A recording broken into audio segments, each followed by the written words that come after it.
Ya pemirsa, Wali Kota Palembang Ratu Dewa bersama dengan Wakil Wali Kota Palembang Prima Salam melaksanakan sholat Id Idul Adha di Masjid Agung Sultan Mahmud Badarudin Cahyawikromo Palembang. Dalam momen ini, Ratu Dewa mengajak seluruh stakeholder serta masyarakat memperkuat sinergi untuk kemajuan Kota Palembang.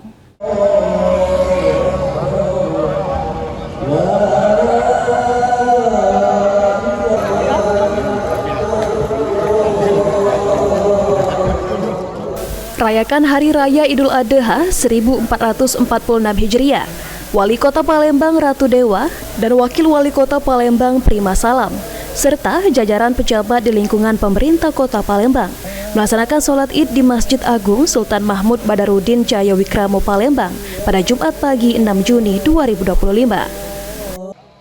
Dalam pelaksanaan rangkaian sholat Id Idul Adha yang berlangsung hikmat dan diikuti ribuan warga Palembang tersebut, Ustadz Mukmin Zainal Arifin bertindak sebagai khotib dan Ustadz Ki Agus Abdul Rashid Shiddiq bertindak sebagai imam sholat.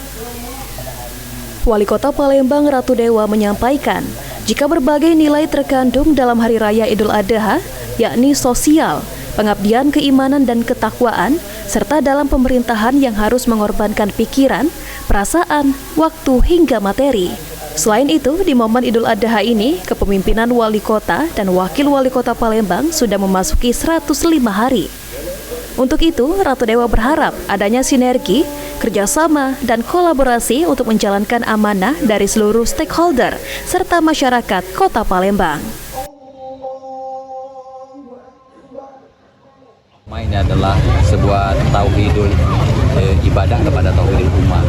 Artinya ada jiwa sosial di sana, ada nilai pengabdian, keimanan, dan ketakwaan di sana, dan juga dalam konteks pemerintahan juga artinya ada pengorbanan pikiran, perasaan, waktu, materi, dan juga harapan kami karena kepemimpinan kami berdua dengan Dinda Prima Salam 105 hari, maka dalam konteks Idul Adha ini kami butuh sinergi, kami butuh kerjasama, kami butuh kolaborasi untuk melaksanakan amanah yang begitu besar ini.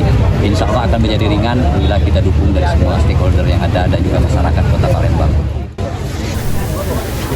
Dalam kesempatan ini juga, Wali Kota Palembang Ratu Dewa, Wakil Wali Kota Palembang Prima Salam melakukan penyerahan 1 ekor sapi kurban kepada pihak pengurus Masjid Agung Sultan Mahmud Badarudin Cahyawikromo Palembang. Sandi Pratama, PAL TV.